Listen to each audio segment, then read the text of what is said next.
All right, so you want to do full-time RV life and work remote.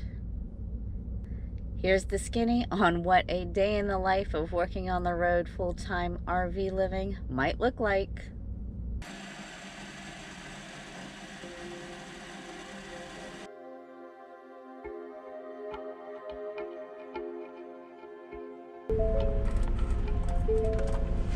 What are you doing in here? I'm working.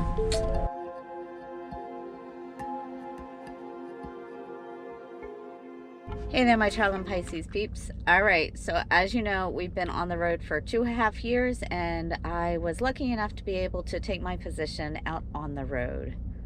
But it's not always good.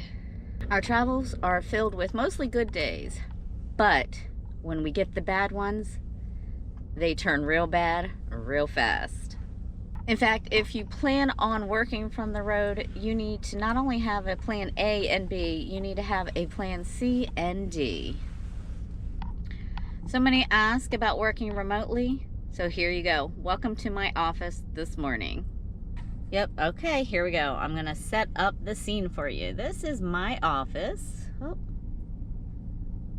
Wait a minute. There's the RV. Why am I sitting in our truck? See, there you go. I got my hot tea. I had to make in the dark this morning via the light from my phone because I needed a little bit of caffeine.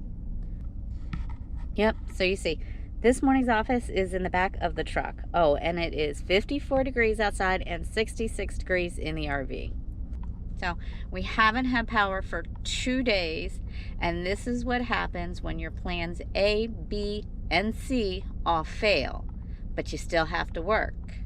Why am I in the truck, you ask? Okay, so I'm in here because I need power for my computer and my MiFi so that I have Wi-Fi, and so I'm using this little doohickey thing here, which Aaron said is called an inverter as well, and it plugs right into the phone charger thing. Sorry, I know that's a little loud, but that's what I have to do. So now we're gonna turn on my computer to get some power.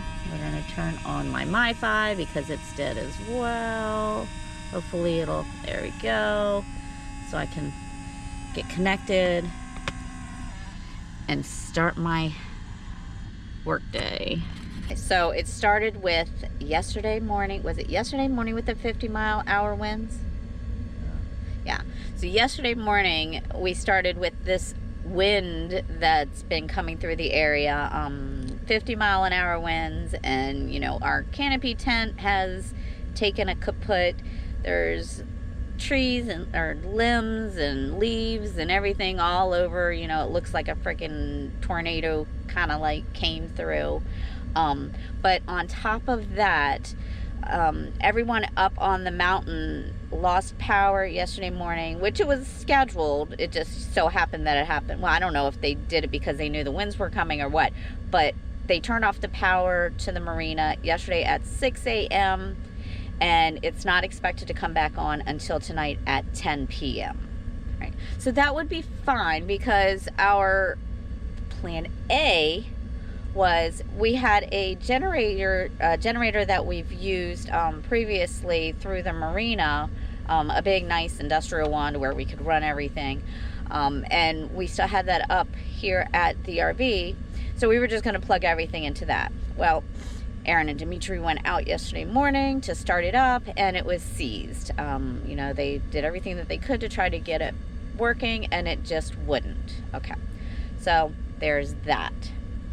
Now, you ask, why don't we have anything else in place? Well, number one, we've been stationary for a while up here because of the work season. And then two, as you know, we just got the new fifth wheel. On the Class C, we had an inverter installed, we had solar panels, we had an inboard generator. We had all of that. So these things never came into play.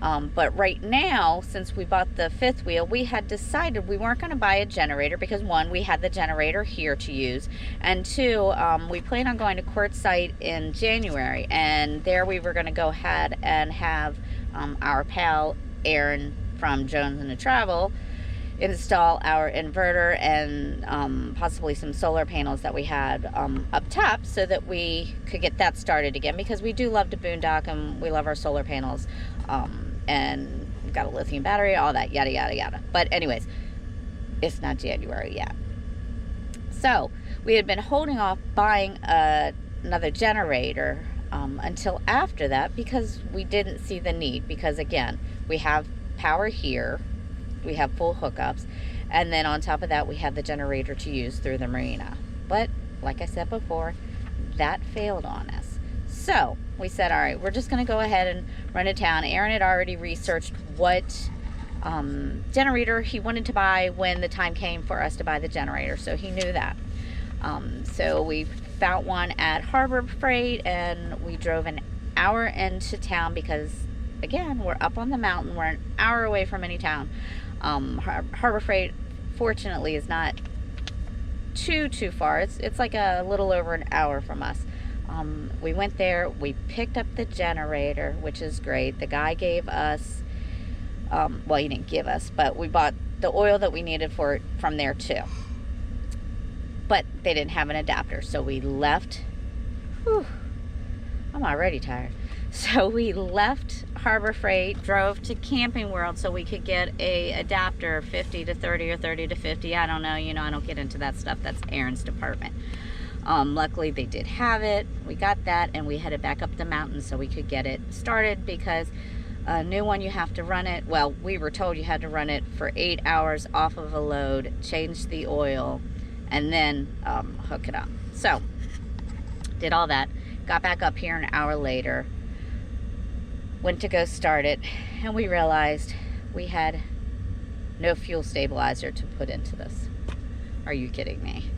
So we called some of the other work campers up here, asked them if anybody had any fuel stabilizer. Nobody did. Back to If town. anybody ever calls me and if I have any fuel stabilizer. What'd you say, baby? If anybody ever calls me and asks me if I have any fuel stabilizer, And what you gonna say? I have some. You have some. He's such a good guy. All right. But that don't mean they gonna get none. Right, exactly. But no, I got some. I know you do. Okay, so headed back down the mountain. At this time, it was what, like 8 o'clock? 8 o'clock Right. when we left. It was, got back. it was 8 o'clock. Okay, so we get to town, and there's a Dollar General up there, so we stopped there real quick because they were still open. No fuel stabilizer. We run over to the gas station, which is in town, because that's only like 45 minutes away. They had no fuel stabilizer, which you would think at a gas station they would, but no. They had everything else. They had fuel treatment, they had octane boosters, but no stabilizer. No stabilizer. No stabilizer. So at that point, our only alternative was to head to Walmart, because of course they're going to be open. That's another 20 minutes away from us. Say what you want about Walmart. They may be the worst company ever. They may treat their employees like crap or whatever. They may uncut mom and pop, but they open 24 hours and they got anything and everything you need. Yes, so definitely when you have to go somewhere in a pinch, you can always depend on them, right? Well, we hoped, yeah, most of the time.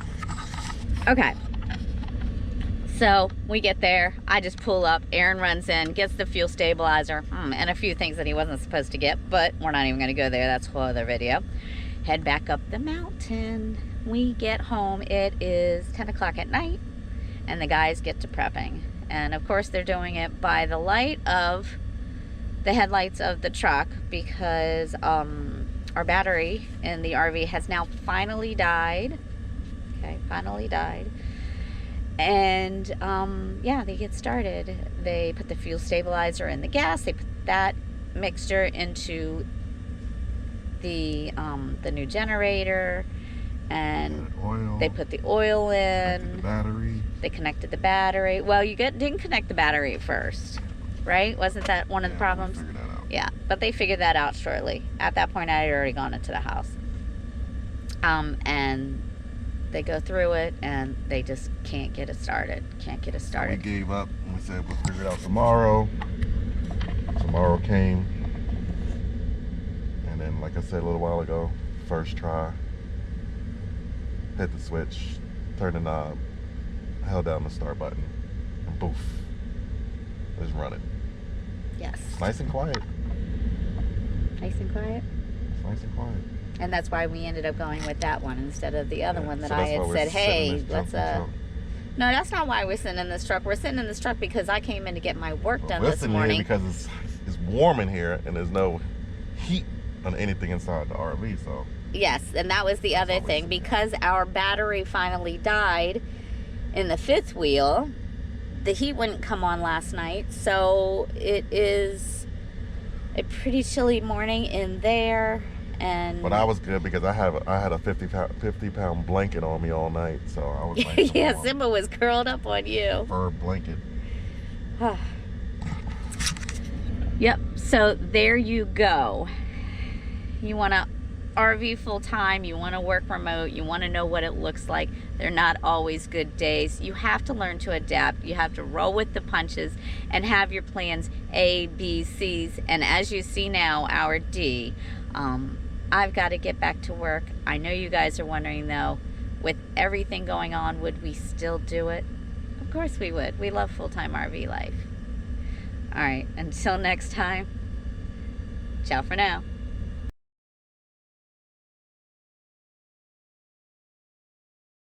Okay, so here you go. I come out here to work to start up my morning, and I get joined by this one here because he has to charge his phone, and this one here who now wants to come out and do the play-by-plays and go through this daggone generator manual so that he can get it started this morning, because as of 11:30 last night, he still couldn't get it started.